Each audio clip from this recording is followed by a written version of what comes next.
Greetings, fellow travelers. Welcome on in. This is the 216th level of the RPG Cave. I am one of your hosts, the level 299 human necromancer, Ryan Turford, and I am joined, as always, by the level 299 elf hex machinist, Dr. Garret. How's it going, Garret?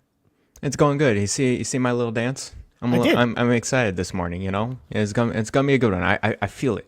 I feel like a good episode. This episode gonna be pretty good. You know, it's one of those things where I've been waiting. You've been waiting about patiently. this episode since we actually started the show. Like, this is an episode that I've been wanting to do ever since we started the RPG Cave many moons ago, 2021, which is when I believe we started this show, which is crazy to think about, Garret. It's crazy to think about.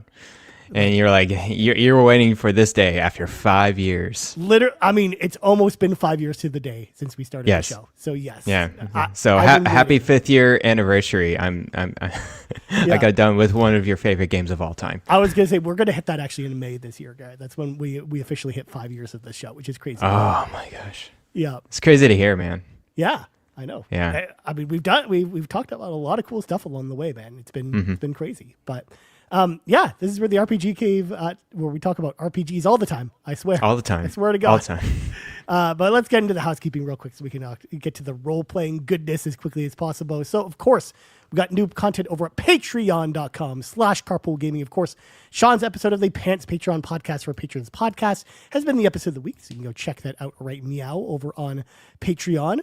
Of course, Amanda's episode will be out tomorrow. So make sure to go check that out as well. And then Fulia is the next person up for the Pants Podcast. Her question post will go up on Monday. So if you got questions for Fulia, make sure to go put them out on Patreon or in the Discordia in the secret channel. Because yes, Garret, we have a secret channel in the Discord for patrons only. Super secret. Yes, exactly. So make sure to go check all that out over there. Of course, we also have a new episode of the Mindy Indie Van out right now where Sean joins Fulia to talk about indie games from the 2010s. So they talk about their favorite indie games from the 2010s. Like Shovel Knight is on the thumbnail. A bunch of other games on the thumbnail. A lot of good indie games in the 2010s, Garret. A lot of them. I don't think they talk about Transistor, though, which is too bad. That's a crime against humanity. But is Transistor they're an indie game. Yeah, that is an independent game. Yeah, for sure. That's like saying that Hades is not an indie game, Garret. That's true. Yeah. Exactly. But crime against humanity, they should have talked about it. But I wasn't in there. Should have. But it's all good. So make sure to go check that out as well on the YouTube or the Mini Indie Van podcast feed. Other than that, of course, you can always support the show for free by leaving a 5-star review on your Apple podcast or other podcast service of choice. Or just leaving us an Apple Podcast review, maybe leave us a nice comment over on Spotify. All that good stuff helps the show out a lot. Another way, of course, to show your love for the show is to let your friends know, hey, RPG Cave is a pretty cool show. You should go listen to it. Check us out over on all the things. Also, speaking of cool things, Garret, in the Discord, we have two free kind of like book clubs that happen every single month. The first one is the Backtrackers. They're actually meeting currently at the time we're recording this, talking about Fury Unleashed. We don't know what their next game will be. We'll talk about that a little bit more next week, but usually they meet the first Saturday of every month. So make sure to check them out in the Discord. And also we have the Book Crafters. So the Book Crafters is our kind of artsy crafts, kind of book themed meetup group. They're going to be talking about book adaptations, which did it better. So on Saturday, March 21st at 7 p.m. Eastern time, that's the day I'm moving, but also my birthday, Garret.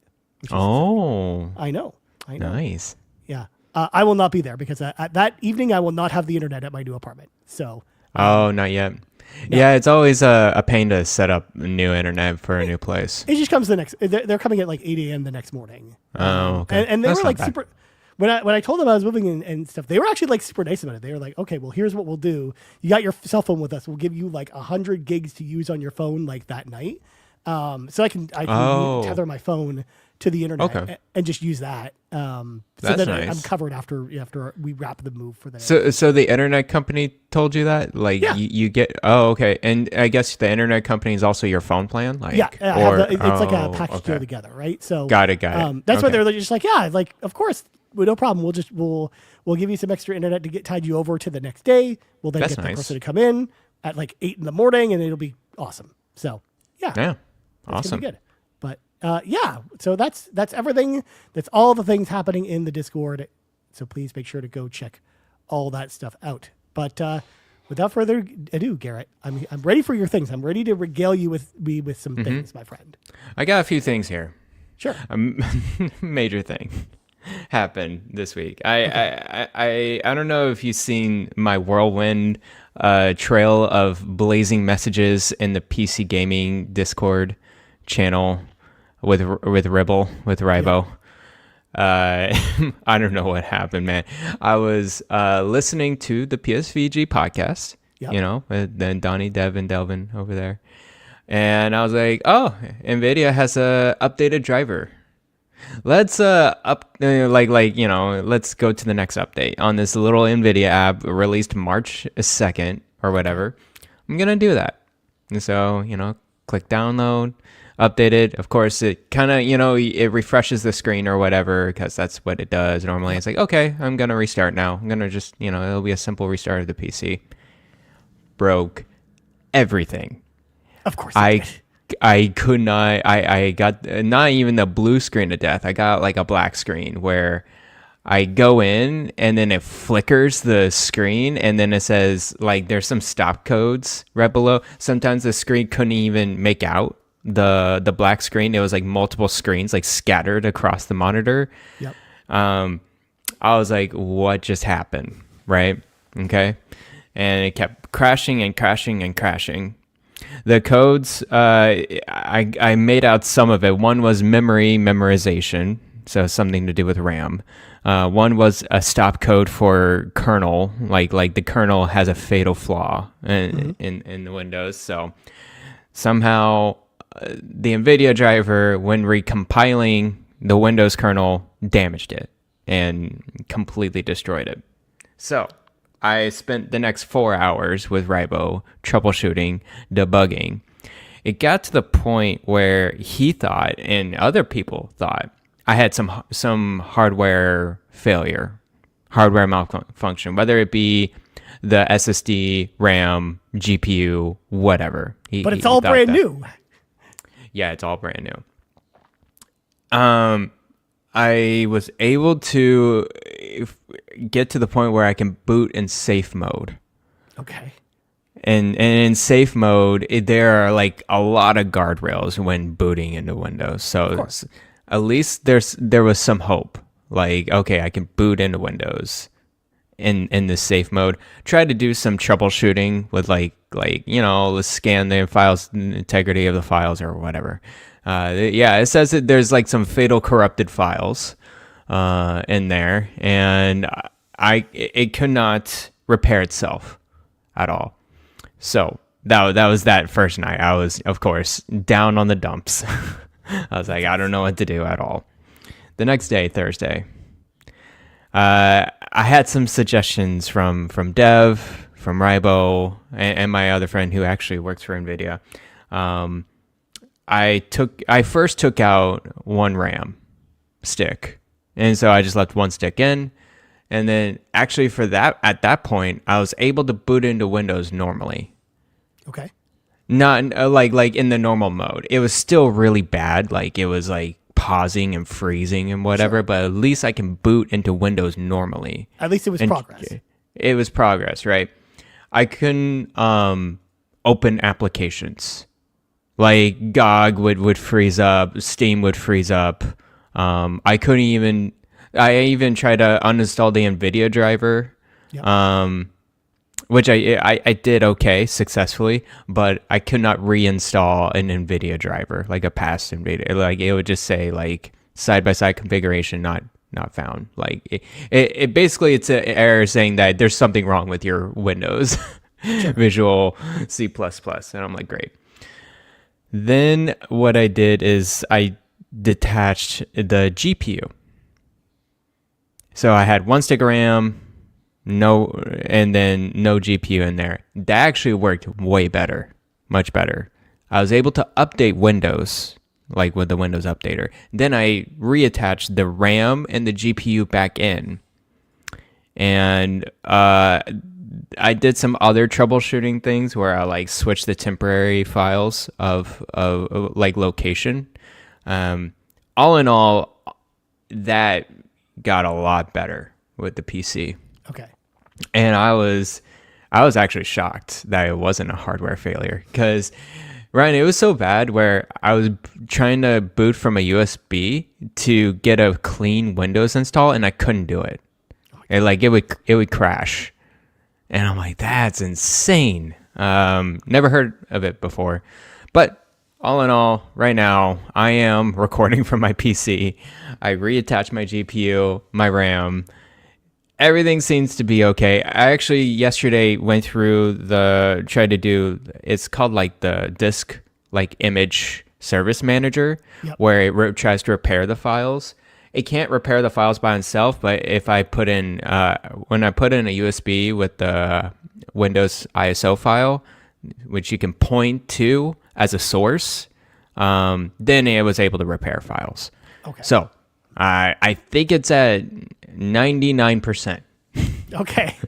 Excellent. I still don't know if there's any off-putting like cache or metadata or whatever, but at least the files that were corrupted got at least at that point, like for safety reasons, do you not just consider reinstalling Windows then at that point? Just to be safe? I don't know. It seemed to be okay. No, I know. I'm just saying, what if something else breaks it, right? Like, that's true. Yeah. Yeah, we'll see. I think detaching and reattaching the hardware really helped, because it kind of just refreshed the connection with the motherboard. It's like a weird like I/O issue or something, there's another term that I'm blanking on in the background or whatever, Windows, right? Like, it just sounds like Windows problems, very annoying Windows problems. Yeah, troubleshooting everything, and it seems like it was just like a systems driver issue. Right. Yeah. But I am never gonna update. You're gonna have to update your video card eventually, Garret. No. I will do my research. Okay. Before I ever update this dang driver again. I'm on back. I rolled back to I think it was the January driver. Okay. It was the March 2nd, and if you look up online, like NVIDIA driver March 2nd, you will see multiple situations like this, where it just broke PC. There's cases where it bricks, GPUs. So I'm thankful that didn't occur. Yeah, it could have been worse, is what you're saying. It could have been way worse. Yeah. I could have had at least I got the RAM covered. I actually bought the protection for that, so. Okay. But yeah, anything else, I would have been toast. Anyways. Good times. Good times. Drama for the next 2 days. Yeah. But yeah, yesterday I think I fixed up mostly. 99%. Yeah. That's good. Cool. And then second thing, actually been on a little bit of a PS5 kick. After this Shining Force 2, I wanted to get into a new game. Okay. And just Ghost of Tsushima, I was really deep into it a few years back, probably 27, 30 hours in. But I had to restart. I was I don't remember anything. Let me restart it. It makes sense. And then I am 4 hours in now. Really enjoying it. And I think I'm just going to keep with it. I'm just going to turn on that PS5 that is actually stable and it works, and probably will last the next 4 years or something like that. Because turns out, Garret, the PS5, pretty good platform. Pretty good place to play games. It's a pretty good game. And eventually all the Sony exclusives will just leave it there. They'll just go back to the console. So I think I'll just... I love the fact that you're going to finish this game before Seth actually probably ends up playing Ghost of Tsushima, Garret. Because he, of course, points out a favorite of his in chat. But that's been a long-standing thing. If people don't know, he hasn't played in the community, is that people got wanted Seth to play Ghost of Tsushima. He still hasn't. So. Oh, okay. He's just doing it out of spite at this point. He'll play it eventually. Well, that was one of our CPG day goals from last year. Okay. For Seth to play it. And will he play it this year? Is it this 2026 thing? That's not a question for me to answer. That's a question for the $2 hero.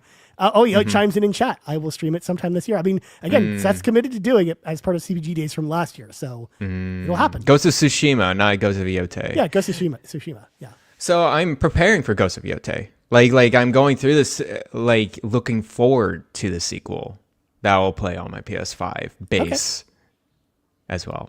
Nice. It's a good game so far. Great game. Nice. Well, and especially the PS5 upgrade. It's a great upgrade. It is. I'm glad you picked up a brand new game just as I'm about to assign you a new game to play, Garret, of course. I mean, that's just par for the course, Ryan. You know, I play games on top of games on top of games, and then it kind of seeps through the cracks, of my fingers. And actually, I was on my commute now. I'm playing Mario and Luigi Brothership. I'm trying to finish that up. Oh my god! And my golly, that game likes to take its sweet time. It loves to chat you up everywhere it wants you to. It wants to tell you things, man. It wants to tell you a story. I think you could shave off like 50% of the dialogue here and it'd be totally fine. But anyways, PS5 kick. It's pretty good game, pretty good platform. Pretty good. Third thing, let's talk about the Steam machine. Oh, let's because we had a spirited conversation on Blue Sky yesterday about this too. They're very spirited. So Steam comes out with this little message saying, okay, yeah, we understand there's some RAM and storage shortages that kind of affects our plan. And then we have the exact wording, we hope to release the Steam machine hardware in this year, in like 2026. And everyone's just freaking out now. Donnie is like down in the dumps. It's just because it went from planning to hoping, right? And then they quickly corrected that. It's like, no, we plan to release it this year. So, messing with our hearts, Ryan. Are you wanting a Steam? I guess you've been wanting or interested in a Steam machine, right? Okay. Yeah, I've been really cool. I talked about this. I think you and I talked about it when they announced the Steam machine, but I'm pretty actually interested in getting a Steam machine if it does come out this year, because like I don't really like playing games on my PC because I don't like sitting at my desk and stuff like that, and that's going to be even more so in my new place because I'm going to have like its own like dedicated area for where my PC is going to sit. So I would want to play PC games in my living room. The idea of having a Steam machine with like some cool stuff on it that I can play in my living room, like. That sounds like the dream to me. That sounds like a lot of fun. So yeah, the Steam machine is I think like exactly what I'm looking for to maybe start playing some more PC games. And because I want something more powerful than the Steam Deck, like something on par with the PS5, but not something. But I don't need something as powerful as a really powerful computer. And again, I don't want to have a computer that sits in my living room. I don't like that. I don't want to do that. So this feels like the next best thing. Although, now that we have the announcement of Project Helix, like maybe that's something I look at instead next year if the price of, the Steam machine is too high. So it just, it sounds like there's going to be more options in this space going forward. But the Steam machine for sure is something I'm very interested in. Yeah, I think it's going to be a cool little device. I think it's unlocking that Steam library in the living room or wherever you want to play it. That's super cool. I think Valve will make every effort to make most, if not like all, Steam games to run really well on the Steam machine. And I think they'll work with developers as well with newly released games to making sure that it is at least a playable experience on the Steam machine. They've been doing a very good job, Valve and developers too, optimizing configurations in Steam Deck. I think the latest one, what's the Bluebird team's latest game? What's that called again? Chronos, the New Dawn. Chronos the New Dawn. Sorry. So that one just got a Steam Deck update that follows the Switch 2 configuration, runs perfectly. Yeah. So developers and Valve is aware what kind of hardware this is, and I think it'll do really well, really successful. So yeah, like that level of support we see for the Steam Deck is exactly the reason why I feel like comfortable dipping my toe into something like the Steam machine, right? Like knowing that a lot of those games will be set up in that way. Exactly like you talked about, to like be like, there will probably be like Steam Machine verified, and there will be like a ton of games that kind of fit under that bubble. And like I have a pretty actually substantial Steam library. I have over 500 games in my Steam library. That's a lot. So like I would love to be able to play those games and other games that are newer, right? So or even just like having a good setup for playing like RTSs on my TV would be fun. Like that'd be interesting. Like, or maybe plug in a mouse and keyboard for you. Well, yeah, I mean, I can plug in like a wireless mouse and keyboard and do that. You can? Right? Yeah. Easily. So, yeah. So, and I mean, I know I could do that with the PS5, but there's a limited selection of RTSs on PS5, and not all of them have mouse and keyboard support. Whereas, you know, on the Steam Machine, that won't be a problem, right? So, yeah, because I could play stuff like Stormgate or like Tempest Rising and stuff like that. Like those are like PC only RTSs and things like that. So because I really like RTS games as well. So and most of those just don't go to console for obvious reasons. So cool. Super cool. I'm definitely looking at it, but we'll see. We'll see how it goes. I'm excited for it, and we'll see if I expect it'll come out this year. And they're just trying to solidify timing. Yeah, and plans and everything. So and the price too. So a couple things here. Seth, of course, brings up as long as it's not $4,000 by the time it comes out. We'll kind of see about the price. And Yarden asks price predictions. What do we predict the price for? I think it'll be under $1,000. They're gonna have to be quite honest with you. If it is $1,000, I think it'll be a hard pill to swallow. For non-enthusiasts. I think the enthusiasts are in. So like the people who already have a Steam Deck or already has like a super powerful PC, they're like, yeah, I'm just going to get a Steam machine. And just like, you know, people who get the ROG Ally X and stuff like that. It's like they'll get the super expensive petite stuff. But I think if they want to stretch their audience, if they want to make sure they get more people on the platform of Steam and Steam OS, especially on the console side, they're gonna have to be below $1,000. I would imagine 800. Yeah. I think that would be a good start. A little bit more expensive than the highest model Steam Deck is a good choice. Something it would be really nice if it was on par with the PS5 Pro. PS5 Pro right now, I believe, is it $750 right now or $700? I think they. All I know is it's over $800 here in Canada, but I don't know what it is in US dollars. Yeah, I'm just checking the price. For context, actually, Garrett, in Canada, the PlayStation 5 Pro goes for $959. Yeah, so PS5 Pro price is $750. So if they match that, that's pretty good. Yeah. And also, too, again, they can't go too much over because, again, they are now going to be competing next year with Project Helix, which I think will be under $1,000 too. And I think you're going to see a lot more competitors in this market as well, which will also be under that price. So, they just can't probably go too expensive with it. So I would imagine Yarden, like $800 probably is a good price. Like I think that's the price. That'd be a good price. I'd think so too. I understand they're looking at, optics or whatever. I think at this point though, they're not, I mean, I don't know how much they want to profit off of Steam Machine. Yeah. I think it's more just going to be the manufacturing costs and how much the parts are going to cost to make it, right? Yeah, exactly. That's going to be the biggest factor as to like how expensive this thing will be, right? Like what does the RAM supply look like by the end of the year? Or it's a mess, man. Right? Like, yeah. Or even hard drives because we had that announcement from both Western Digital and Seagate that they're not making any more hard drives this year.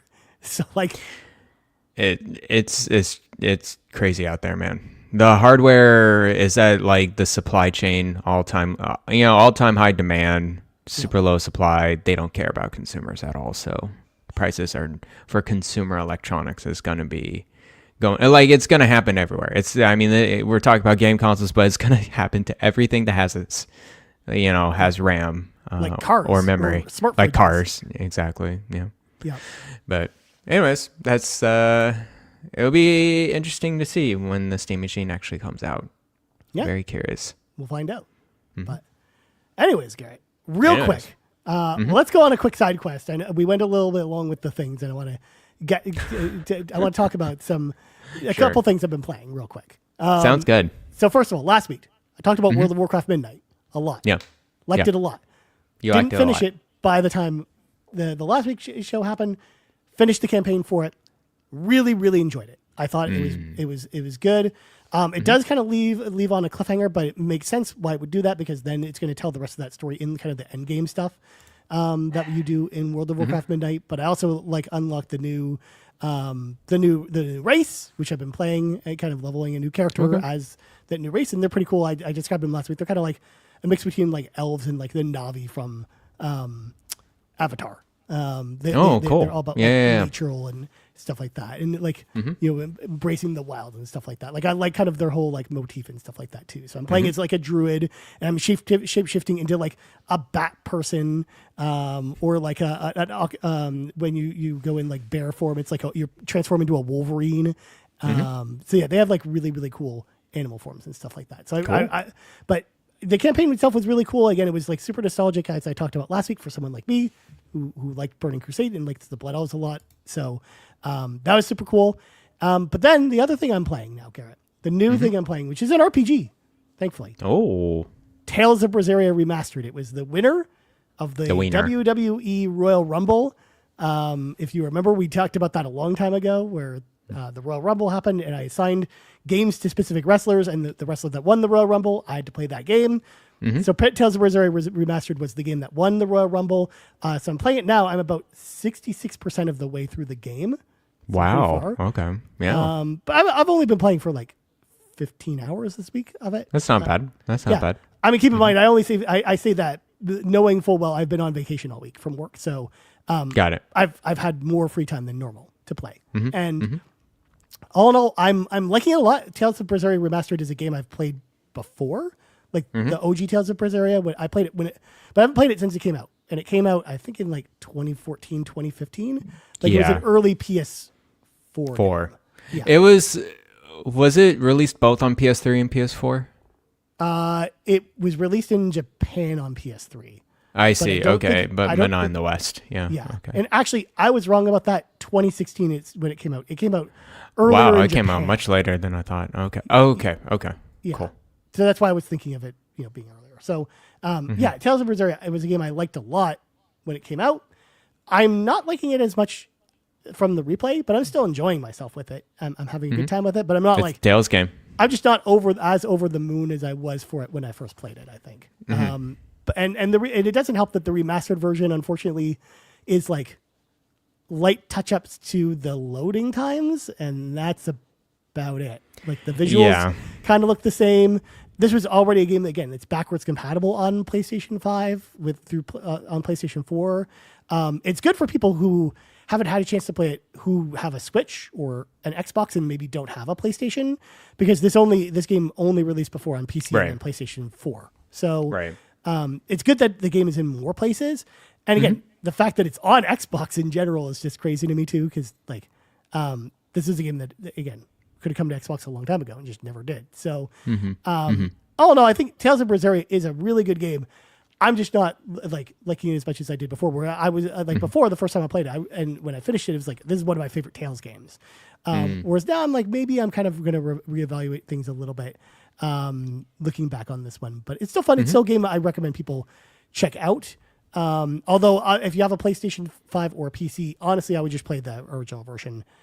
Because that you can probably pick up on store or on physical disc for less than $10 most days. Yeah, I have the Tales of Berseria on Steam, and it runs like what you said, like the Tales of Berseria Remastered. So yeah, likely we'll just play through that. Yeah, they didn't really like the visuals themselves look pretty much the same. Combat's unchanged. There's no new extra features either. So yeah, it's a good game, but yeah, it's definitely not worth the full price, again, unless you're playing it on a platform that didn't have it before and you don't have access to PC or PS5 or whatever, right? So yeah. So yeah, those are the two things I've been playing, Garret. Both RPG adjacent, and yeah, Tales I'll probably finish this week. But I'm also going into hardcore packing mode this week, Garret. Where hardcore packing mode, probably by the time next week's shows comes on, all the stuff on the shelf will be probably packed up as well as other things. So we'll kind of see how that goes. But cool. Yeah, that's going to do Exciting it. Exciting times. Yeah. Now, Garret, it is now time for us. I'm so excited about this. It's time for us to read from the sacred texts Oh. Thank you. I was waiting for you. Yes. It's time, Garret. I've been waiting for this forever. We're finally going to talk about Shining Force 2 on the show. It's happening. Yes. So It's happening. another episode of Garrett's Backlog Adventure is here, where if you're new to the show or if you're unfamiliar, Garret, of course, has a ton of games on his backlog or games that he's never played before. And I, Ryan, will consistently assign Garret a game to play, and Garret will play it. And then we usually have a big, talking discussion about that game. And this time, it's Shining Force 2. You finally finished Shining it. Force 2. Of course, it was a few years ago that I assigned you Shining Force 1, the first one on the Genesis. Yes. You played it and loved it. I played it. Yeah, it was really good. Yeah. So now I'm excited to talk about the sequel. Now, Garret, obviously it's your first time playing it. If people are new to the show, Shining Force 2 was the game that got me into role-playing games. Like it was the first RPG that I had played that made me like want to just keep playing it. I couldn't stop because I played it on Sega Channel of all places. Oh, that's great. Which was the Sega subscription service, which I have an entire video on the channel about if you're interested in learning more about what Sega Channel was.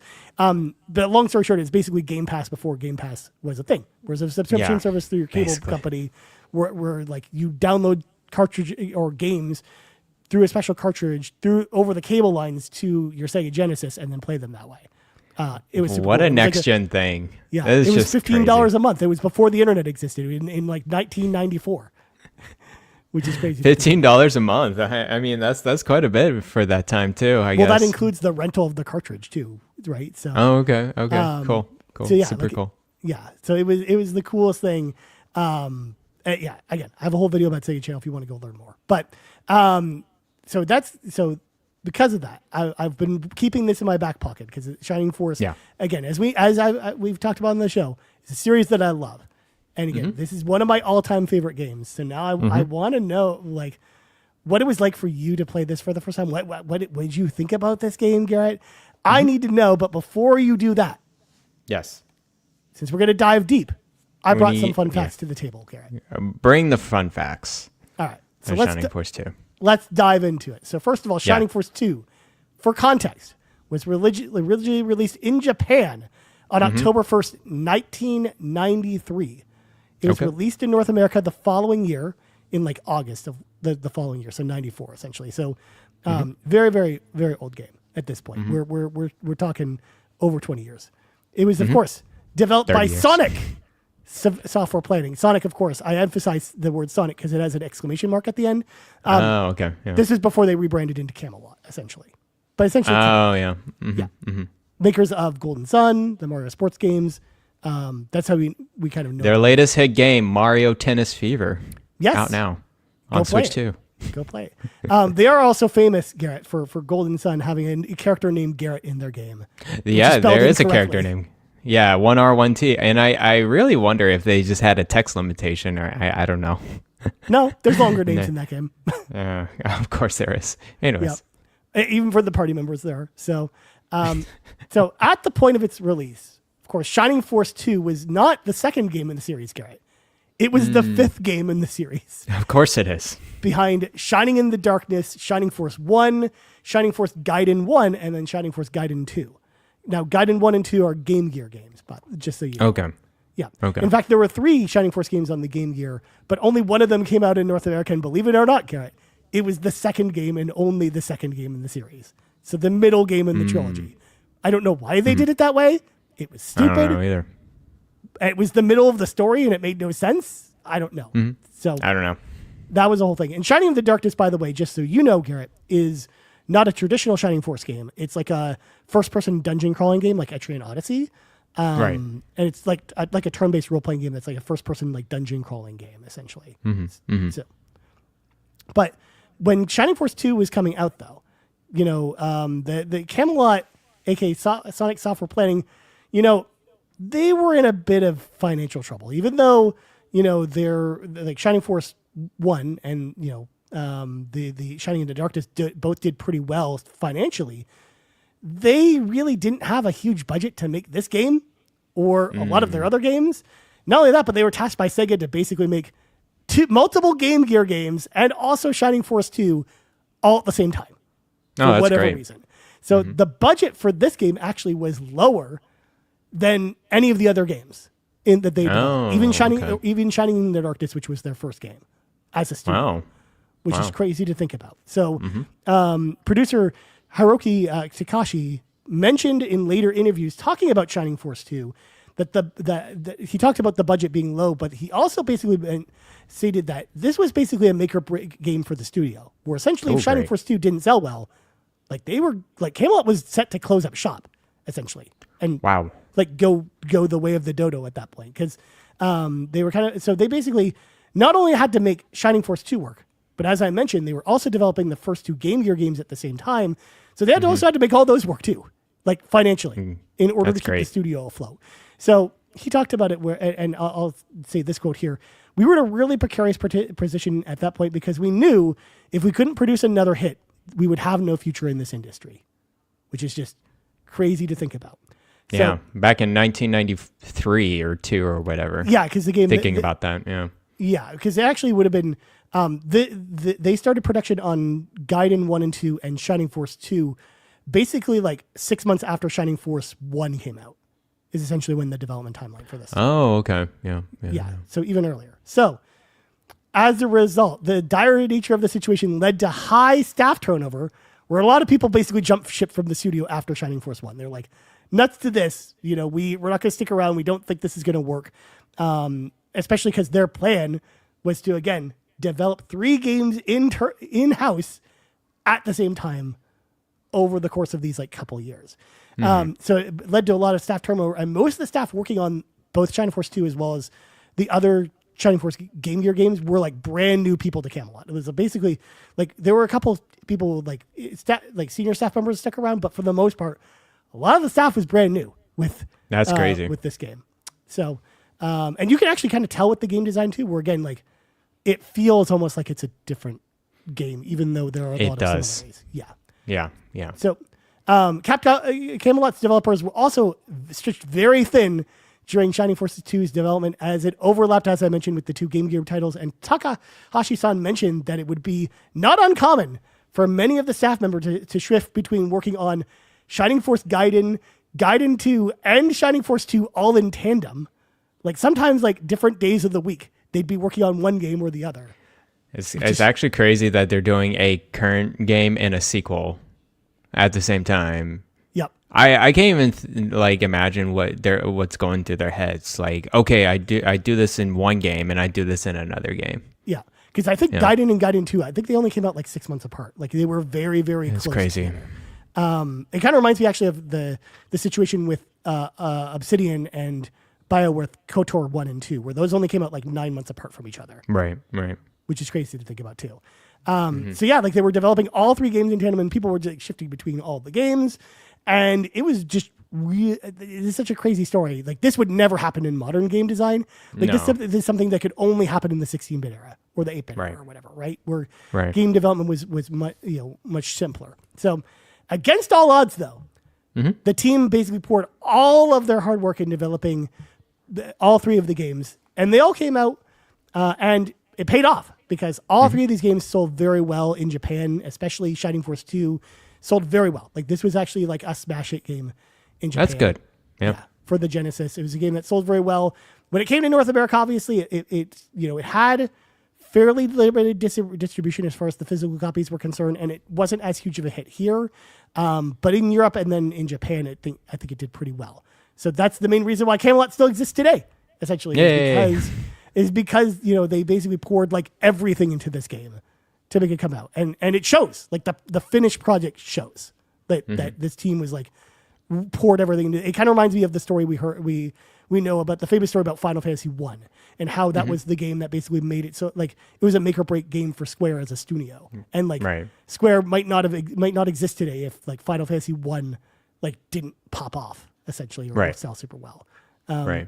So that's kind of the historical story of Shining Force 2, which again is just crazy to think about the development for this game. It's a miracle this game is as good as it is what I'm trying to say. It is. It's yeah. But really let's get into this now, knowing the history, Garret, and knowing where I came from and the context. let's get into it. What are your thoughts Yes. on Shining Force 2? I'm curious to know what was it like for someone to play this game for the first time in 2026?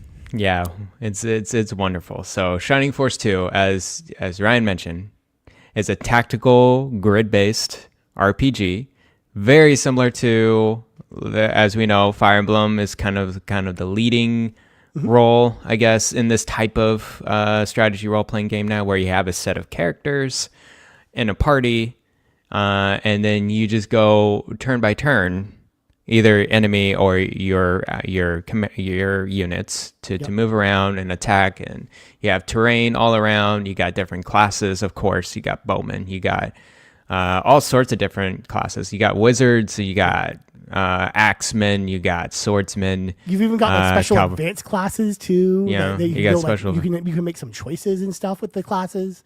And then you got so it has a pretty good breadth of mechanics in there that you see nowadays in Fire Emblem, and other strategy role playing games as well. So I think seeing this, one of the original games to do that, is really cool. It's very enjoyable to get into that. Because even in this era, just so you know, for context, there weren't a lot of other games that were doing this. Like there were other strategy role playing games, like you had like Landgresser, and stuff like that. Landgresser, but those were very different. Like Landgresser is more of like a big like army style. Yeah, you have a bunch of units all around, and you kind of get your units all, and it's like multiple units within like one square. Or like they're not actually characters. Like there were a couple characters in Landgressers, like, but it's not like this. Like Fire Emblem again is like the closest comparison. Even like again, this came out I think around the time that like Fire Emblem only had like Genealogy of the Horrible War, I think, was coming out around the same time too. Yeah. And then with that, it was way more hardcore. Because you had permadeath and it was like not as quick as well. So, and also like the original Fire Emblem and then Shining Force 1 both also came out around the same time. We talked about that in the Shining Force 1 episode, and they basically came to the same idea without actually like seeing what the others were doing. And they had like two different approaches to it, which we talked about before, where even though this game takes a lot from Fire Emblem, or I should say Fire Emblem actually takes a lot from this game too. They both kind of borrowed ideas from each other, because this was, again, like as you talked about, a very influential game on a lot of other strategy role-playing games, but they have very different styles, because like this is more like arcadey, like fast-paced than something like Fire Emblem, whereas Fire Emblem is a bit slower and it has the permadeath element and other elements that are like specific to Fire Emblem. Yeah. So, what I was surprised about Shining Force 1 when I was playing that, how fast and quick, as you said it was. Same thing here with Shining Force 2. It is quick. It goes from square to square. All right, you're going to move your unit, you're going to attack, and it's going to be boom, boom, boom. And I'm like, that's so nice that the developers understood the pacing of this game. Like, animations are nice, movements are nice, but the pacing of it should be, a good pace for the player to get through. On that point, the fact that even with the animations, the fact that they had the foresight to, like, if you hold down the button, the animation plays faster. Like the fact that to then allow you, the player, the option to then speed up that even faster. It just shows like great like hindsight from the developers on there, and that they knew like that pace of combat and it being fast was actually like a selling point, that was a good thing. Yeah. So all in all, Shining Force 2, playing through it and playing through the end, I think about one thing. It's just like, why is Sega not remaking this game? Now you know what I've been going on about, right? Like the fact that they've done nothing with this IP of any substance in the last like 10 years just boggles my mind. And the last thing we got from it was like a Tales-esque game and not a strategy role-playing game. Like it hurt. Like it hurts me inside, Garret. It hurts me inside. The thing is, you don't need to do much. No. You can play this game, you can see the source code of this, and then that's your blueprint, man. Like, you don't have to do much else. You just touch up the menuing. That's all you need to do. The touch up menuing, maybe you add some guidance, you know, like maybe some prompts or whatever to get into secrets or making sure you get to the next quest or whatever. But these are very light touch-ups you need to do because the mechanics are there, the AI is there, the classes are there, the pacing's there. You don't need to do anything else. The level design is there. I'm being honest. It could be a 1-to-1 blueprint, and you just kind of make a reskinned version and then add a little bit of quality of life stuff, and you just have yourself a hit on a strategy role-playing game, just like that. Very minimal budget, I think. The fact, again, like it's like you look at the success of Fire Emblem and how well that's done for Nintendo, and I'm just like how why didn't you do anything? Why is Sega not like seeing that and being like, oh, well, we can do this? Like maybe they tried it before, and maybe we just don't have the context that maybe they just haven't found the right studio to do this, or they've. That's the thing. You probably do need the right studio that's very passionate about this. It has a good partner because I don't like maybe none of their internal studios want to do this, and it's very hard for like another studio to partner with and drop in and be as passionate for like a strategy role playing game like this. So yeah, it could be just that. Yeah, to be honest with you. So what you're saying, Garret, game's pretty good. You liked it? Game's really good. Yeah, it's really, really good. So you start off with kind of your set of like 4 characters or whatever. Yeah. You got your main character. You can name whatever you want. Apparently the main character's name's Bowie. It is Bowie. Yeah, is it? That is the main character's name if you default. If you default, yeah. I put my name is Garret, just set myself into the adventure, and then you go throughout the story. Of course, you get the main villain that's kind of coming back. It's a greater devil wreaking Xeon. It's wreaking havoc. Kind of possess the king or whatever in Grounds Island, and there's a whole story where you go to another part of the land called Paramecia. Paramecia, and then there's a bunch of neighboring villages over there. I find it really funny that they had to move their village from Grounds Island to Paramecia. Yeah, I was like, it got destroyed. It got destroyed. Yeah, it's a good story. I'm very surprised how much story and lore there was in this game. Well, especially after the first one. Yeah, it's a much more in-depth story compared to the first game, for sure. Especially near the end of Shining Force 2, you get a lot more dialogue, you get a lot more motivations of the villains, and so on. And each character has their specific kind of personality, motivation. Especially, I was surprised how much dialogue there was for like the lesser, like mini bosses and demons before you face Xeon or whatever. Well, yeah, like Xeon's minions, they really want you to get to know them at least a little bit. Like, especially like Geshup, like he's there like all the time, and you learn so much about him. He looks like a Dragon Ball Z character, to be honest. Yeah. Yeah. But yeah, I love the pacing of it. Of course, I did play it on Nintendo Switch Online. Yep. Which I believe, I think is probably the best way to play it, just because you can do rewind on it.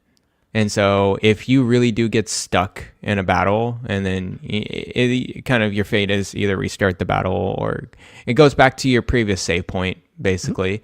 But you could just hold the triggers and then just go back. I will also mention that if you do play this if you don't have a Switch or Switch 2, or you don't want to pay for the Switch Online expansion pack, because you have to pay for expansion pack to get the Sega Genesis games. Yes. If you have the Sega Genesis collection on other platforms, that also has rewind in it as well.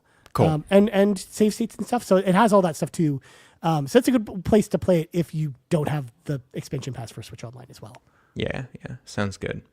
And then you go throughout the game and you meet more characters. You get more characters. A lot of them optional. You can miss a lot of characters. I was actually looking at the full list of characters, and I think I missed like most of the end. Yeah. I don't know. Did you miss like Mr. Gollum? Did you not get the Gollum? Yeah, I didn't. Robot? Yeah, I didn't get the robot either. Jeez. Yeah. Yeah. There's a bunch of weird characters too, like a bunch of weird character classes, which I kind of love. Like unique character classes where they have like a character class that's specifically like for one person in your party and one person only. Like the werewolf, or you get like a robot, or like a golem, or like dude who drives a tank. Like I did get Road. Yeah, so I had Road in my party. He wasn't as powerful near the end, but I missed like the last 4 characters. The secret is, Garret, is that a lot of the characters you get later in the game are not as powerful as the characters at the start of the game. Okay.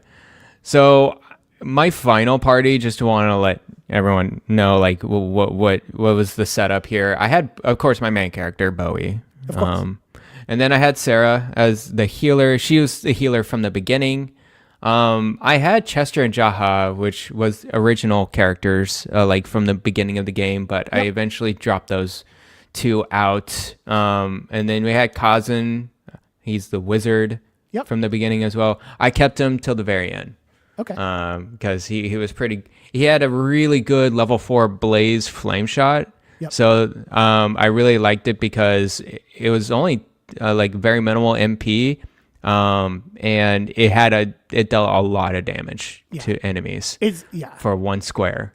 So yeah, it's like it was pretty good one shot, ability, especially if you've got like a boss or something like that. Like it'll melt those characters. The downside with Kazan, of course, is like the fire magic doesn't really scale super well with multiple enemies.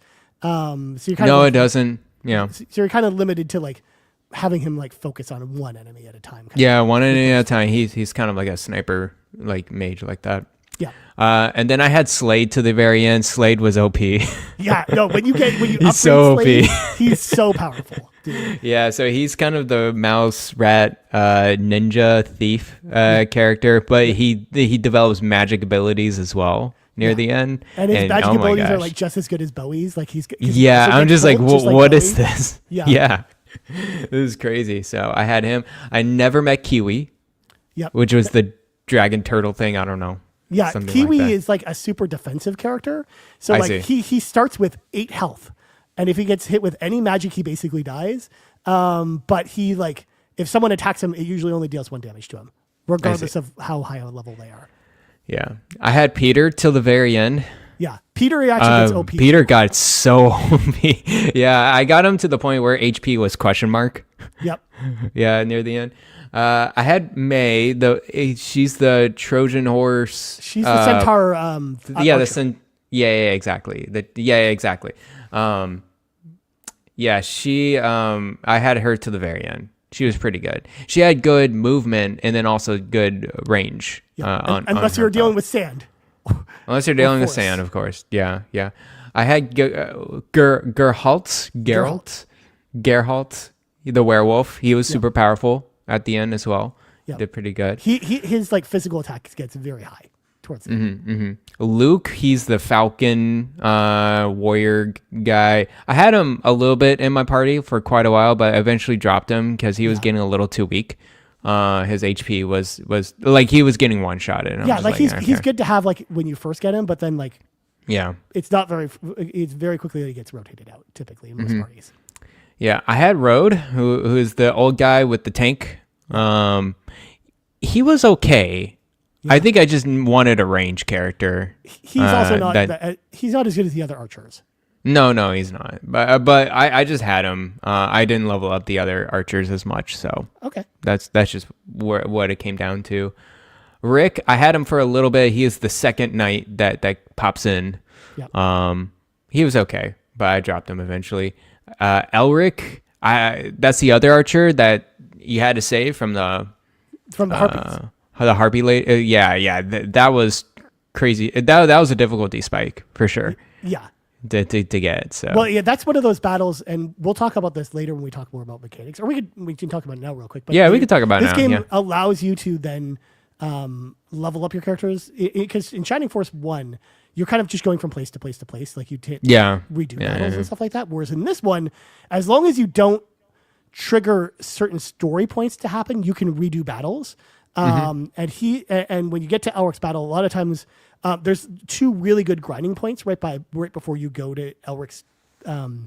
Rescue. That's true. There's a couple battles before where you can repeat, and then that's one that that most guides will usually recommend for you to go and kind of grind up a little bit. Yeah, knowing that difficulty spike's there. Got it. Cool. Then there's Eric, which I actually... Oh, so these were the 4 characters that came from the chess game. Yeah. Creed's Mansion, yes. And so you played the little chess game, which that was the most unique battle out of all of them, which is really cool. I don't want to spoil that because I think for a first-time player, they need to figure it out. So I don't want to spoil how to go through that battle. Dude, that was like one of the cool... That's one of the most memorable strategy role-playing battles I've ever played is the chess battle. Like it's one the chess battle, It's so cool. I was like, okay, this is what I do. And then you figure out how to beat it. It's pretty cool. Very rewarding. So the 4 characters you can choose from, it looks like, is Eric, Karna, Randolph, and Tyrion. Yeah. I chose Karna. I always choose Karna. She is an OP healer. Yeah. Oh my god, like the best healer out there. You got the regular healing spell, but you also got aura, and then you also got boost, which that's just a really good makeup of spells. And as I mentioned to you before, because I told you this, I think off camera, her with boost makes it allows her to power level, because the problem with leveling healers in this game is they have to be able to kill the enemies. And it's pretty slow. But when she uses boosts on 4 party members, she basically gets all the XP you would normally get for killing an enemy. Yeah, so it's pretty good. So I had her till the very end, and then you got Janet, which I actually did not put in my party at all. I just thought, oh, she's like another character I can't really bring in, but whatever. Oddly enough, Garrett, what you may have missed. She's actually the most powerful of all the archers. Ah, dang it. I should have used her. So actually, usually towards the end of the game, I rotate all the archers out except for her and May. Those are the 2 I keep. And Janet. Janet gets... So I should have switched Rhoda and Janet, basically, for that one. But okay. And then you got Higgins, I never touched as well. Yeah. He's a vampire who's also a Pegasus Knight. Oh, I didn't realize he was a vampire too. Yeah, he's cursed by the demons and becomes a vampire. So that's what happens. Oh, okay. Yeah. Okay. So he's kind of like Peter in a way, where if he dies, he doesn't need to be resurrected, which is nice. Got it. But he's kind of useless. He's not very powerful at all. Yeah. And then we got Taya, which I had in my party till the very end. Yeah, she's a summoner. She's a summoner, and her summon skills are crazy good. She is a little weak. You don't want her to be out in the front of the battlefield as much. But she is. Her summoning abilities quite powerful. Did you also know that you could have made Kazan a summoner too? May who? Kazan a summoner? I did not realize that. I made him into a wizard. Okay, because there's an item called the Secret Book that when you promote him, it allows him to become a summoner if you choose to do that. Oh, that's interesting. Yeah, and you could also do the same with Tyrion if you took him from Creed's Mansion as well. I see. Okay. Then you got Freja, which I did not care for. I had him a little bit in my as a healer, but I eventually dropped him and just kept Sarah and Karna. His aura abilities are pretty good, but he's definitely the weakest of the healers. Yeah. You got Jaro as well. I had him in my party, but I did not. I only had him in a couple battles and kind of just let him be. Yeah. As well, I found other than Peter, the flying units to be relatively weak. Yeah. In terms of attacking and defense. Yeah. I understand why they did that. Yeah. So I dropped him now. Again, the dwarf, I had him in my party till the very end. I could have switched him out though. He was fine. But he was on the weaker side. He was on a lower level. But he was more of a tank than anything, and then kind of a scapegoat in my party. Hey, just follow him. Just kill this dude first. Honestly, that's one of the major strategies in this game is figuring out which characters you want to bait the enemies into a certain area. I think that's absolutely critical. When going through these battles, the AI, it does one or two things. It's if you're close enough, these AI enemies will come after you. Yep. But if you're far away enough, they'll stand still.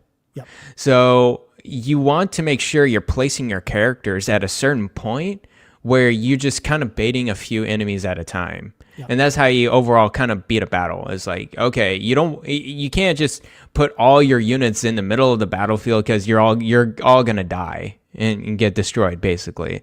So, it's kind of like just little movements at a time for both the enemy and yourself. Yeah. And figuring out. Or you could actually move, because typically what I like to do in a lot of battles, Garret, is I move my party as one unit, and I'll have like certain characters that I know can absorb the blows at the front, and then kind of the other characters in the back. And then you're right, like I might do the little trick where I'll like move one unit that I know can take the hits 2 spaces up from the party.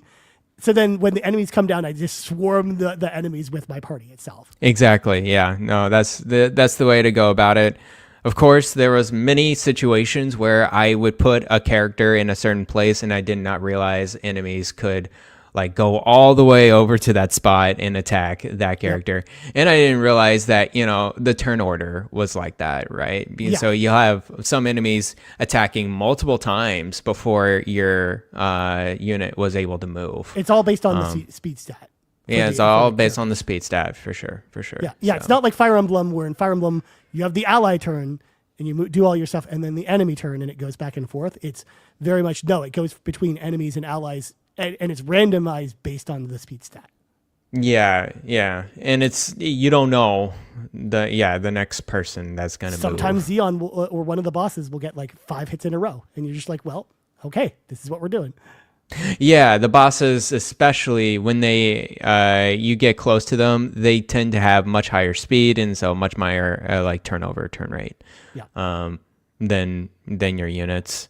So that's one big strategy. And then I'm just trying to think of other things when I was doing the battles here.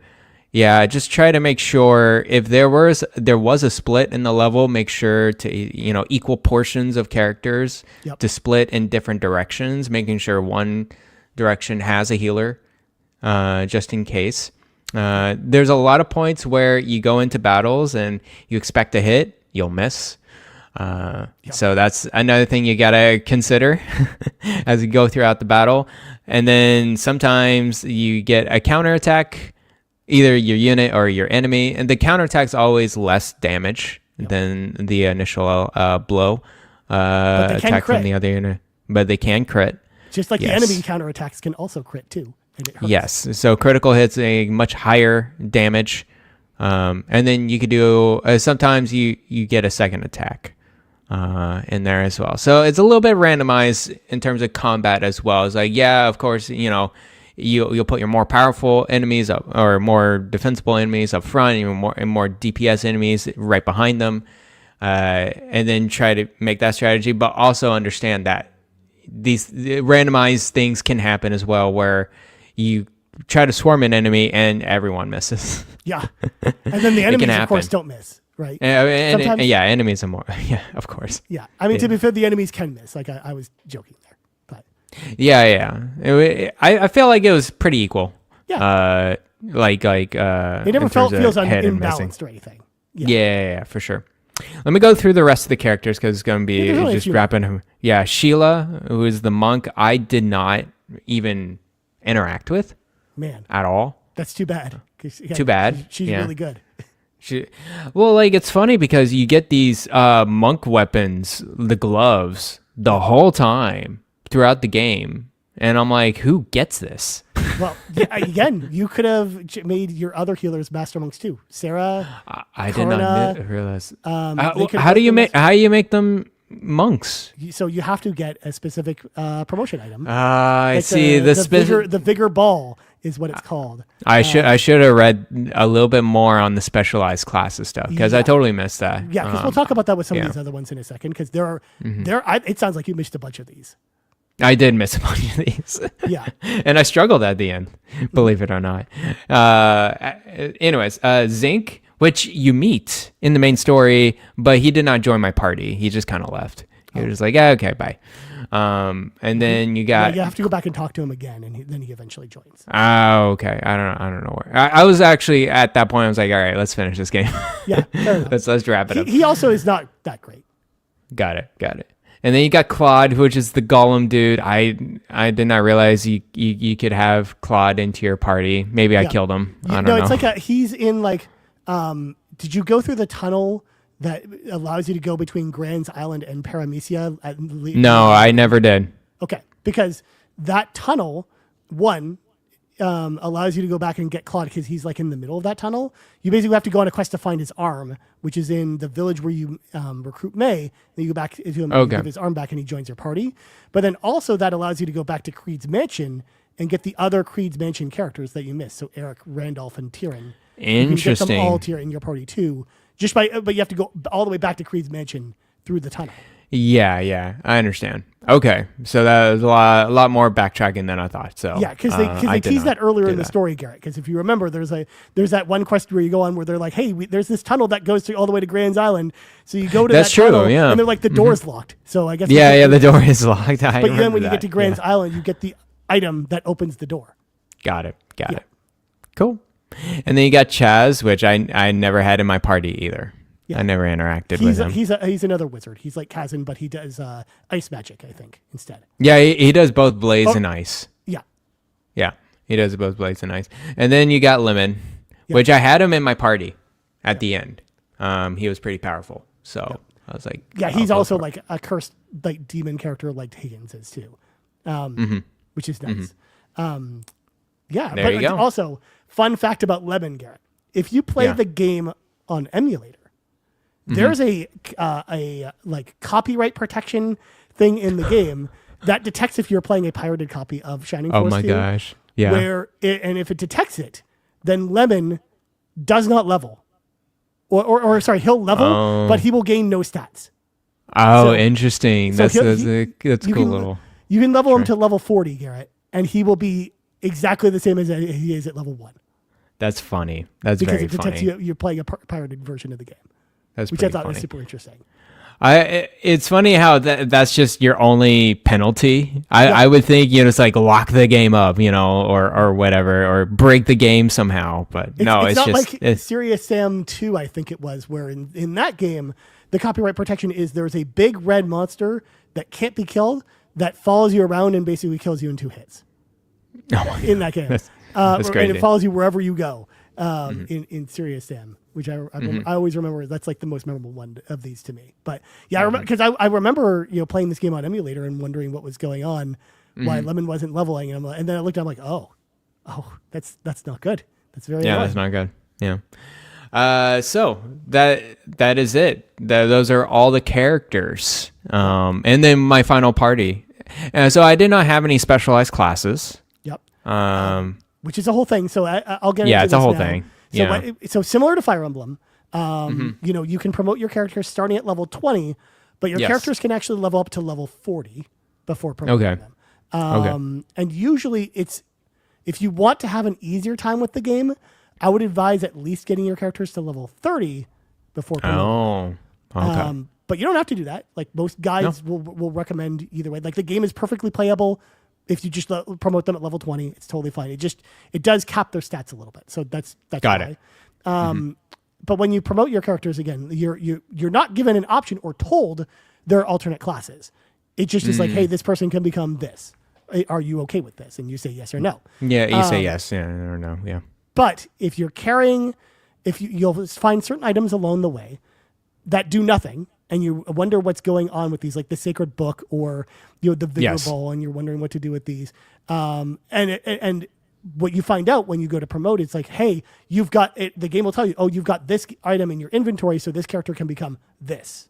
So you can say yes when you promote them. So again, the healers can become Master Monks, which are essentially healers that also can deal really high attack damage, but their downside is they don't have a ton of health. So I see. They're still kind of like, they're still kind of a bit fragile, but like they can go on the front lines and do serious damage. In fact, Sarah in particular becomes almost more powerful physically than Bowie becomes. That's funny. Yeah, that's really funny. Which is crazy to think about. And the deal, like Karna's usually the weaker of the three, but she's usually more powerful because of the fact that you have those, like you have aura and boost with her, while also being like a high attacker too. So it's crazy. Yeah. Likewise, there's another one. You know how Lemon is a Baron? So he's like a sword and shield kind of attacker. Well, Jaha or Randolph, like the other axe attackers, instead of becoming a barbarian, which is like the axe one, they can become that instead with a promotion. Oh, okay. Got it. Yeah. Cool. Same with, and the other archers, as an example, they can become snipers, or they can or they can become silver tanks, which is like the same class as Road, which is the tank. Got it. If you want to go down that route. So you've got that. And of course, I mentioned before, Kazan or the other wizards, other mages can become summoners with the secret book. And likewise, there's also a feather where the normal knights like Chester or Rick can become Pegasus knights if you want them to be, instead of paladins. Paladins are a little more defensive. Whereas Pegasus knights are a little more attacking wise and can fly, but they usually die pretty easily. Yeah, pretty easily. Yeah. Yeah, cool. So those are all the advanced classes, Garret. Again, I love the fact that it's there. It is kind of a shame that it doesn't tell you about any of this. You kind of have to figure it out for yourself, or you kind of have to have guides. Or you just read. Yeah, you got to read. I'm sure at the time though, that's what people did though. Yeah. They read guides and then they people figure it out, or they just got to get told in a guide. As you play the game. Or the game tries to teach you very early on through its gameplay mechanisms to like try and interact with everything, or as much as you can in the environment, because that's how you find a lot of these things. Is by like you'll go into like one of the castles and there'll be a crest behind the throne, and you go interact with it, and that gives you like one of the promotion items. That's an example. Like or one will just be in a random barrel somewhere. So just they're just kind of scattered all around the environment. You have to find them. There's also, again, the other special thing that I don't know if you interacted with, Garret, called Mithril. There was a lot of Mithril around. I thought throughout the game, you just sell them because the merchants were like, oh, yeah, this is a pretty nice item. It's a good, valuable item. We'll buy it for this. They could. And then I read a little bit more after I beat the game. It's like, oh, they can be very powerful weapons. That's how you get some of the best items in the entire game. Oh, that's just great. So I was really handicapped, by the way, at the end. Yeah, no kidding. I did all the weaker things. I'm telling you, Ryan. I promoted them at level 20. I did not have any Well, I had advanced classes with the other characters, but that's pretty much it.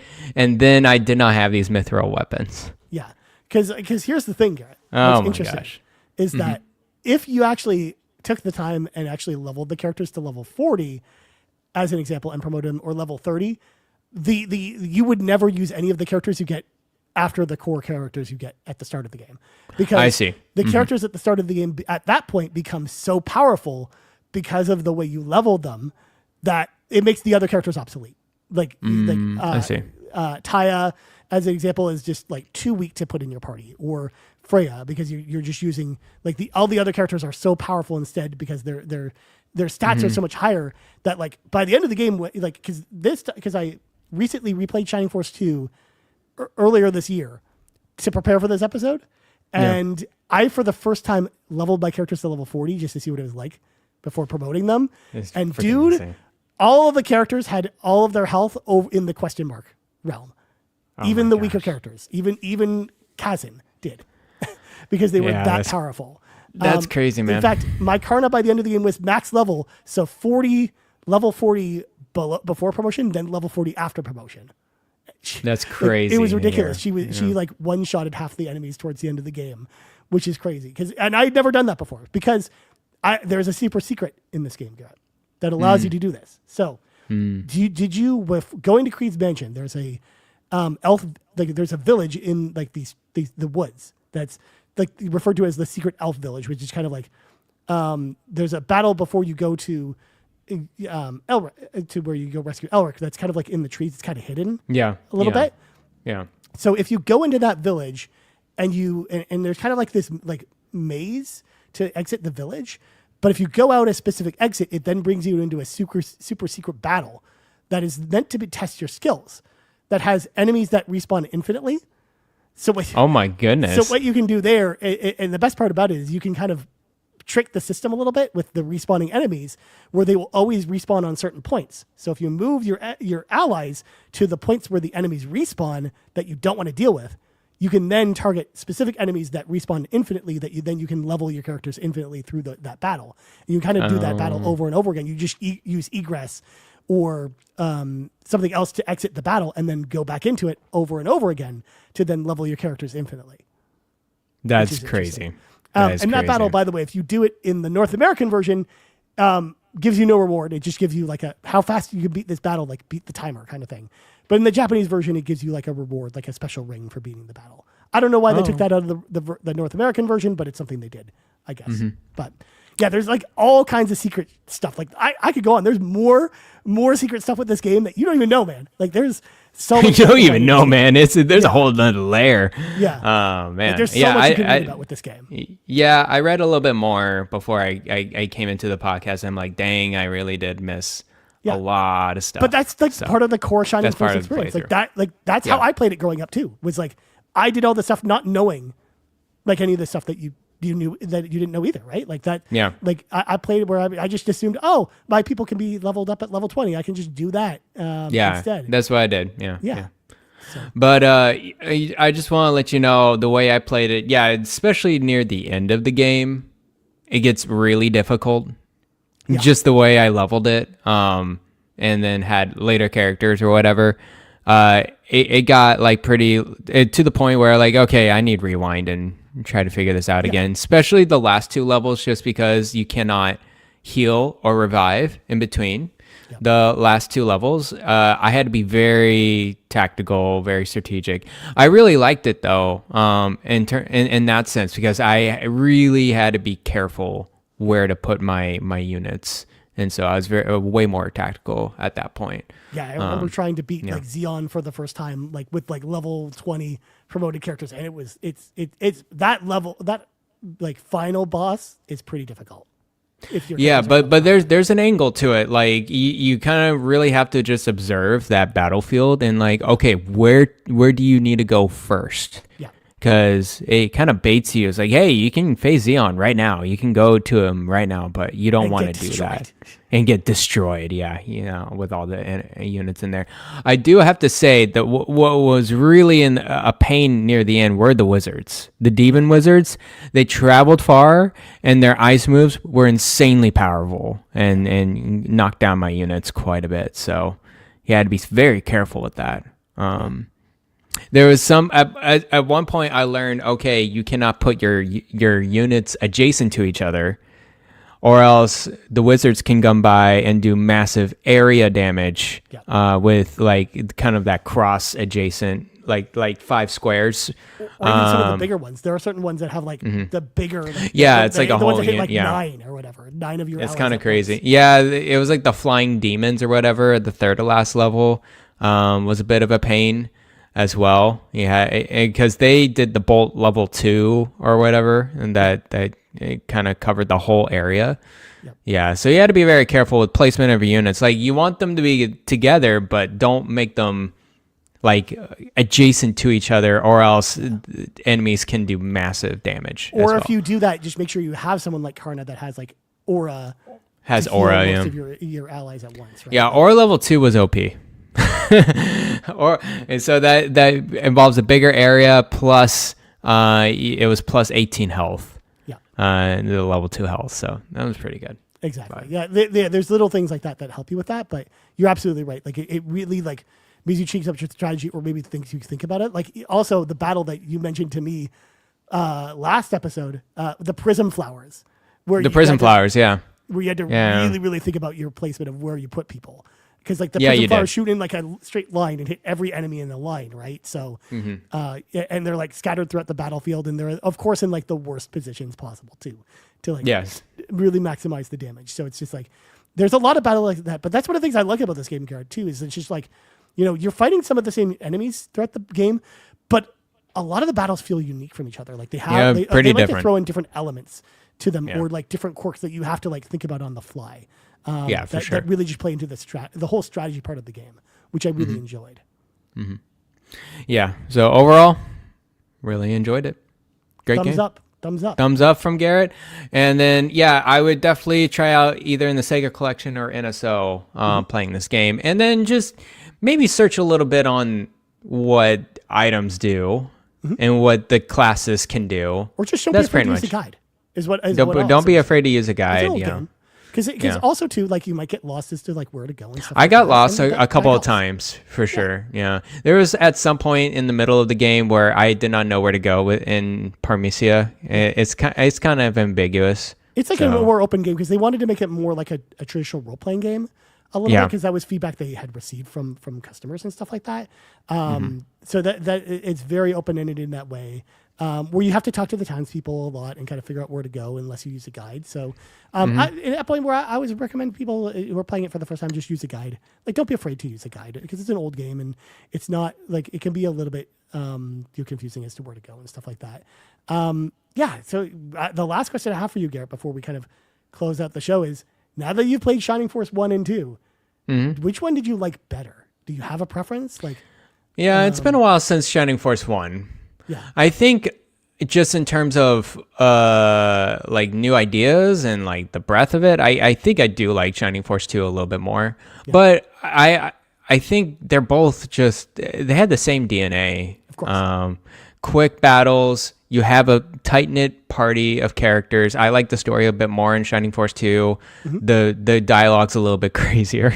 Yeah. I love the dialogue in this game. It's more translation. He's old. It's okay if he dies. He's old. It's okay if he dies. He's old. I was like, what the heck? Yeah. I love how Lemon says groovy. Yep. I love how at the beginning of the game, if you interact with the water basin in your house, you're like, whoa, that tastes like soap. Yeah, it's kind of crazy. It's the deep and dirty well. Yeah. I'm just like, oh man, these people just had too much of a good time translating this. No, you tell like the localization, they had fun with the localization of this, like the North American version of it. Yeah, for sure. But I think I just like Shining Force 2 a little bit more than the first one. Yeah. It has a lot more depth, a lot more characters and story rich. And then of course, open-endedness, open world a little bit more. I like that too. Yeah. And it just gives you so much more customization with your party and, with the characters that you like and stuff like that. And I think it gives you a lot more agency around that too. Like I certainly also prefer this over the first Shining Force, but as you mentioned, they're both amazing games. And again, what if they did like a HD 2D modern repack of both these games? Like, how cool would that be? It'd be so cool. I think it would be I think it would be a hit. Yep. Even HD 2D, but not even just that. Like, you could do like a reskin, reimagine type of deal if a studio's in on it. This game, you don't need to do much. No, you really don't. You really don't. It's such a timeless game, honestly. Like, you could like. Honestly, like, even if people just go back and play the Genesis version, it's still amazing. Even just playing the Genesis version, like it's one of those. Like, it's one. I think one of the RPGs of the 16-bit era that holds up best. It's up there with Chrono Trigger or Final Fantasy VI, or a lot of these other games that again, like, we got on the Super, like, that were mostly all on the Super Nintendo. We don't have a lot of these on the Genesis, and this is one of those ones that I think stands alongside those other games. Because like even something like Fire Emblem 4, like Genealogy of the Holy War, like, I think going back to something like that now, it feels very clunky, and it's dated. Yeah. It really is. Like, you try to play, it's like, I don't really want to play. This is slow. Yeah. There's permadeath, and like, and the story is just okay. The story's kind of meh, and and like. Whereas this one's quick to react. After every battle, you can revive. There's at least a church around, and you can revive all your characters. You're okay. Yeah. But I would also argue this game looks really good too. Like now, like even the it looks pretty really good. Even like I love the little portraits and stuff like that of the different characters and the way they talk and stuff like that. The way they're animated, all look really good. And even again, like the battle animations, like that was one of the funny things about this game. They look pretty cool too. So yeah, pretty good. Yeah. So, and then I recommend. There's a whole you go down with Shining Force 2 at this point now, Garret, because you haven't played obviously any of the Game Gear games, but obviously they're Game Gear, they're not going to be as good. But there's Shining Force CD, which is like this, but it's like a remake of the Game Gear games, but with CD audio and like improved visuals and stuff like that. Like, that game is really cool. You have got Shining Force 3 on the Saturn, and then they just turn into action RPGs from there for some reason. Whoops. It was basically after Camelot left, right? After Camelot left, that's kind of what happened. And there's also, like, on the Saturn, I didn't know this until I was actually doing research for an upcoming Pit Stop Retro Gaming episode. but there's a game on the Saturn called Shining Wisdom, which is a sequel to Shining Force 2 that takes place 10 years later. And like Sarah and Kazan are in that game. And they're like, because they become like, they go on like journeys together and stuff like that, which is like interesting and cool. So there's like a whole other well you can go down with Shining Force. So interesting. There's so much more to discover with Shining Force, but good stuff, man. To round out the show, Garrett, before we go to Patreon reads, we have to assign you a new game. Now that you've finished Shining Force 2, I now need to assign you a game. So, Garrett, before I go into this, do you have games that you don't want me to assign you? Because a couple games I have in mind for you already. Is there one you don't want to play, or is there one you really want me to assign you before I tell you I assign you again? No preference right now. Yeah. Okay. I think I'm okay. So you're okay with me making you go back to outer space and playing Mass Effect 2? Yeah, you can make me go outer space and play Mass Effect 2. That's fine. Garrett, we could do that. The time has come. We're doing it. Mass Effect 2, baby. We're doing it. I'm going to play Mass Effect 2 at the same time. You're going to play Mass Effect 2. This is the shout out to the community. I'll even post this in the Discord after we're done. Mass Effect 2 is going to happen, Garrett. Yes. You're going to play it finally. You're going to play it on an Xbox. Excellent. I'm sorry that I'm making you pull your Xbox out to play Mass Effect 2. Oh, it's right there. It's ready to go. Okay. It's hooked up, so. Mass Effect 2 is coming. Sean, of course, will love this because he's knee-deep in Fallout New Vegas, but I know he'll want to play it at the same time, too. Wait, did he finish Mass Effect 2? Or did he start it? No, he hasn't started it yet. He's been waiting. Oh, he's been waiting. Okay, But he's been playing Fallout New Vegas, so. Now he's got to creep back to Mass Effect 2. He's playing all the mid-aughts RPGs. We're making him play a bunch of stuff this year, Garrett. I feel like we have a lot of influence over Sean at this point. Yes. As far as what he yeah. Sounds great. So there you go. Next game on Garrett's Backlog Adventure, Mass Effect 2. Please be excited. I can't be excited. I can't wait to talk about that one too, actually. It's going to be pretty awesome. Do I get a recap of my decisions in Mass Effect 1 and Mass Effect 2? Yes. Okay. Very just making sure. Not all your decisions, but like the major ones. Yeah, I'm fine with that. Yeah, it doesn't do so. Funny enough, if you play it on other platforms, you can play it with this motion comic that allows you to make the choices again. But then it also goes over it recaps everything you need to know from Mass Effect 1 because they built that because Mass Effect 2 came to PS3, but Mass Effect 1 didn't because it was published by Microsoft. So they had this motion comic so you can make the choices and then also explain what happened in the first game. And it's in that motion comic, I think, is in this version of the game if you want to do that as well. But it also explains it as part of the story too. Cool. You'll see it when you get to a certain point in the game. They'll do that. But, okay, sounds good. All right. Well, before we go, Garrett, of course, we got to say thank you to all of our patrons. We're at patreon.com/CarlProGaming, starting with our ultimate producers, Brendan Myers, a.k.a. The Winter Gamer. Jonathan Brown, the man behind the music on the Xbox Drive. You can find all his music over at his Linktree, linktr.ee/pme.jib. Jonas Young and Tony Baker. Huge thank you all once again to all of our patrons or all of our ultimate producers. Make sure to support them because they support us and they're really awesome. Our platinum producers, Non-Spoken Joe, The Captain and Brian Reese, and our gold members, Adam K, Awesome Dave 1337, Benny, Brad Moore, Cecily Carrozza, Dan and Luma, Dannohh, Emily O'Kelly, John 32, Laura, Ligerwoods 330, Mr. Giggles, Patrice Mallette, Peje, Stephen Keller, and TechMike. Huge thank you once again to all of our patrons. They're at patreon.com/carpoolgaming. If you want to hop in the car with us, head over there, choose the tier that's right for you. And now, Garrett Plugs go. You can follow me at Blue Sky at Blind Explosion, because you can also find me in the Backlogged at Blind Explosion. I actually eventually put in my Outer Worlds 2 post. I will put my Shining Force 2 post pretty soon, and I will put that Mass Effect 2 in the currently playing list. Good. As expected. So you can also find me on the Discord. I read and acknowledge every single message in the RPG Cave, and I frantically send troubleshooting messages to Rybo in the PC Gaming channel when my PC's broken. So there you go. That's pretty much it. Yeah. As for me, you can always find me in the Discord or on Blue Sky or on Letterboxd or on backlog.com, Ryan Turford in all the places. Yes, I've been posting so many movie reviews because I've been watching a lot of movies lately because I've been doing this giant backlog challenge of basically just watching 50 movies that I haven't seen before that are in my physical collection this year. So I'm at 10 so far, Garrett, of 50. So please be excited about that. Cool. And then because of Backlogged, I know that I've finished 21 games this year. Resident Evil. That's crazy. Was the 21st game I finished this year. RE9. Yeah. Right. Which is crazy. Oh, cool. So, Super please cool. be excited for that.